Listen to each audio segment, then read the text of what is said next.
हरे कृष्णा।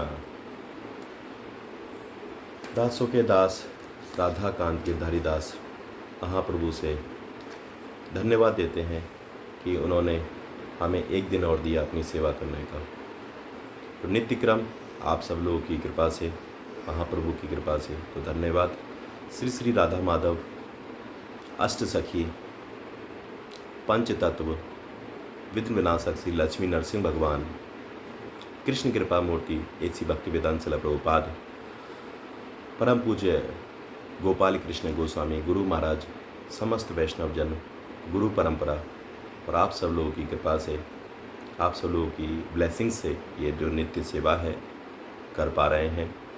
भगवान की नित्य कृपा मिलती रहे, यही हमारी प्रार्थना है, जिसके कारण हम सब लोग धन्यवाद देते हैं कि प्रभु आपने एक दिन और दिया अपनी सेवा करने का।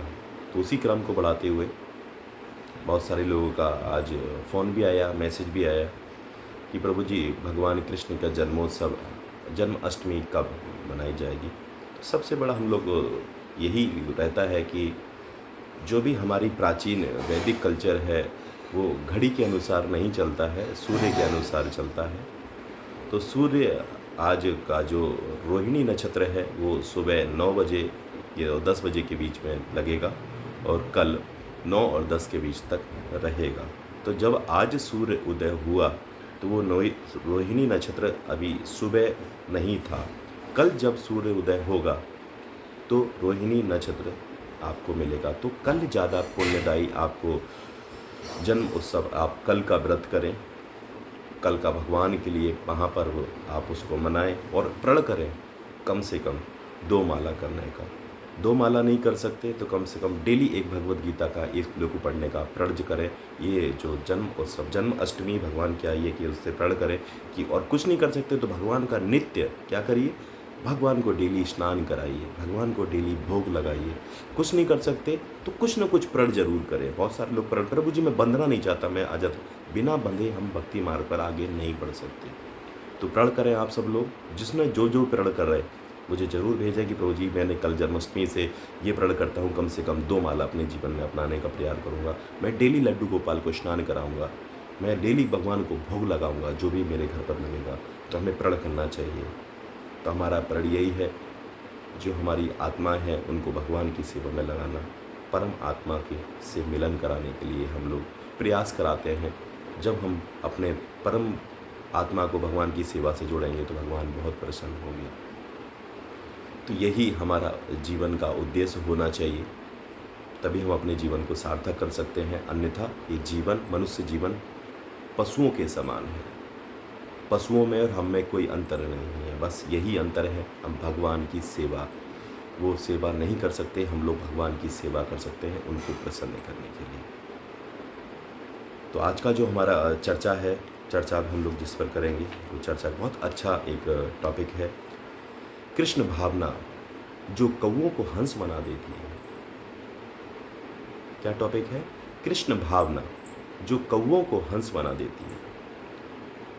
तो निष्ठापूर्वक कृष्ण भावना का पालन करने वाला भक्तों को अपने जीवन में परिवर्तन का प्रत्यक्ष अनुभूति होती है। वस्तुतः यही कृष्ण भावना का प्रमाण है। कृष्ण भावना से जुड़ते ही हम भीतर बाहर से स्वच्छ होने लगते हैं। जब हम जप, साधु संग, शास्त्र का अध्ययन, अर्चन आदि विधियों द्वारा अपने अंतःकरण में एक परिवर्तन का अनुभव करते हैं, काम, क्रोध, लोभ आदि जिन दोषों का हम अपना मित्र मानते हैं, सहसा हम समझ जाते हैं कि वे हमारे शत्रु हैं। इतना ही नहीं, कृष्ण भावना की पद्धति हमें विधिवत रूप से इन शत्रुओं का सामना करने का ज्ञान एवं शक्ति प्रदान करती है। धीरे धीरे हम इनसे मुक्त होने लगते हैं। उसे केवल आत्म अनुभव द्वारा ही समझा जा सकता है। आंतरिक स्वच्छता अथवा परिवर्तन के साथ कृष्ण भावना हमारा बाह्य परिवर्तन भी करती है। शरीर को भगवान की देन एवं उनका मंदिर मानकर हम इसे स्वच्छ रखते हैं। नशा, जुआ, मांसाहार तथा व्यभिचार निषिद्ध इन 4 नियमों का पालन करते हुए हम भगवान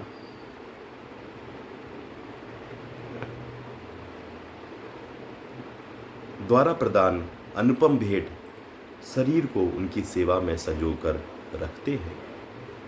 कृष्ण भावना मत परिवर्तन में की पद्धति है, यह सृष्टि को देखने हमारी दृष्टि को परिवर्तित करती है। हम बंधु बांधवों, धन संपत्ति, व्यक्तिगत प्रतिभाओं, सौंदर्य, ज्ञान, शारीरिक मानसिक बल, बौद्धिक क्षमता आदि सभी को भगवान के संबंध में देखते हैं। हम उन्हें अपने भोग की वस्तु न मानकर उसे भगवान की सेवा में नियुक्त करना चाहते हैं।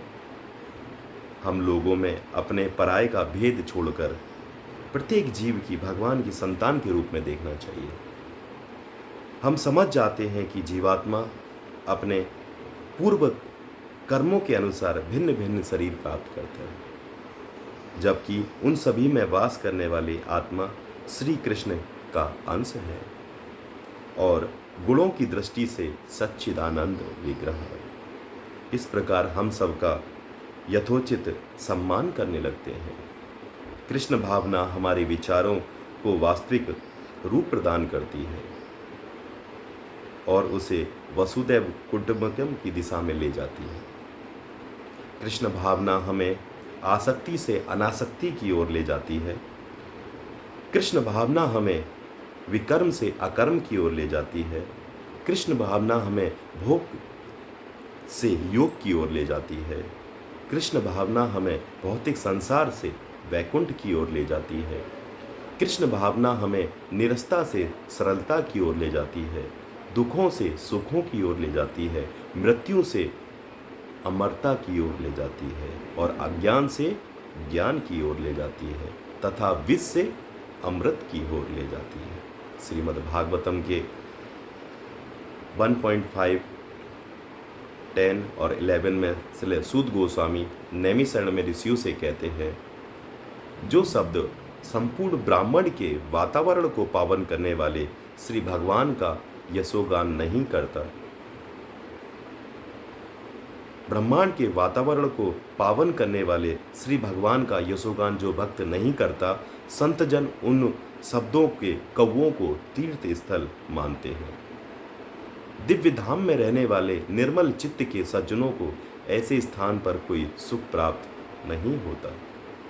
दूसरी ओर ऐसे ग्रंथ जो अनंत श्री भगवान के नाम, यश एवं रूप तथा लीलाओं जैसे दिव्य यशोगान से परे हैं, वे अन्य साहित्य से भिन्न हैं और भटके हुए समाज से, पाप भरे जीवन में एक क्रांति लाने वाले शब्दों से ओतप्रोत है।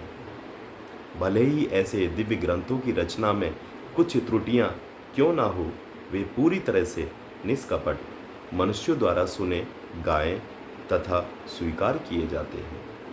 एक श्लोक पर भक्तिवेदांत श्रील प्रभुपाद ने कहा है, ऐसा कोई भी साहित्य जो भगवान से संबंधित नहीं है वह कौवों की क्रीड़ा स्थली है। कौवे जहाँ सुख प्राप्त करते हैं कूड़े कचरे में, किंतु श्वेत हंस सुंदर उपवन में स्थित स्वच्छ निर्मल सरोवर में आनंद प्राप्त करता है। जो प्राणियों में भी विभाजन किए गए हैं, कौवों हंसों के पास नहीं जाते और हंस कौवों के पास नहीं जाते।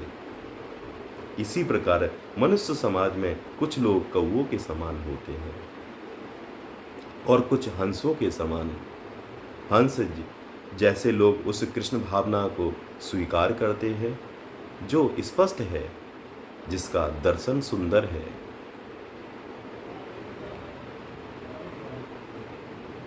जहाँ दिव्य भोजन है, उत्तम शिक्षा है, निर्मल बुद्धि है, यहाँ सब कुछ सुंदर है।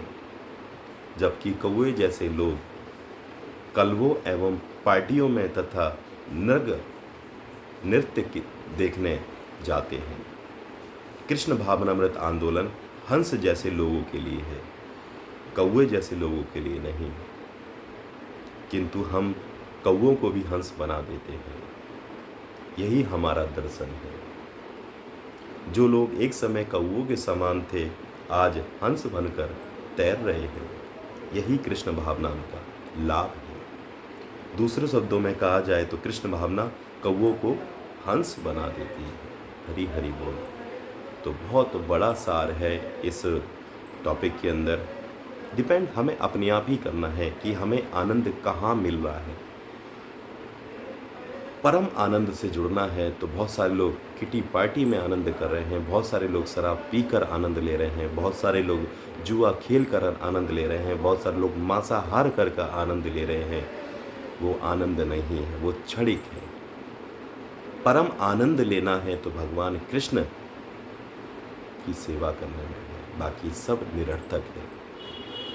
तो अगर आप लोग चाहते हैं कि आपके नंबर पर नित्य भगवान की चर्चा, नित्य गीता श्लोक, शाम को कृष्ण कथा मिलती रहे, और अगर आप लोग चाहते हैं भक्ति मार्ग पर अग्रसर हैं, तो दास प्रयास कर सकते हैं। दास को आता कुछ नहीं है, केवल अभी क्या है, मूर्ख हैं दास, केवल सीख रहे हैं। नित्य हमें डेली सीखना है। सीखने के लिए इस धराधाम पर आए हैं। जाने अनजाने में हमसे अगर कोई कटु शब्द निकल पा रहा हो तो उसके लिए मुझे क्षमा करें। उसके लिए आप लोग नंबर नोट कर सकते हैं, 9411166837 पर आप सब लोग हरे कृष्णा भेजिए। प्रयास करेंगे भक्ति मार्ग पर अगर आप कड़ी बनकर जुड़कर आगे बढ़ना चाहते हैं, क्योंकि यही हमारा क्रम है। कोई भी कहीं से भी है, किसी भी जाति पंथ से है, हमारा उससे कोई मतलब नहीं, क्योंकि हम सब लोग भगवान के अंश हैं। हमें भगवान की सेवा से जुड़ना है। तो सबसे पहले अपना कल्याण, और जिसको आप अपना समझते हैं उनको ये वीडियो, जो भी कृष्ण कथा, आपको जो भी मिले, आपका काम है अपनों को जरूर भेजा करें। इसमें आपका पुण्यशाली आप भी बनेंगे, इस भगवान की कृपा प्राप्त करेंगे। हरे कृष्ण कृष्ण कृष्ण हरे हरे, हरे राम राम राम हरे हरे, हरि हरि बोल।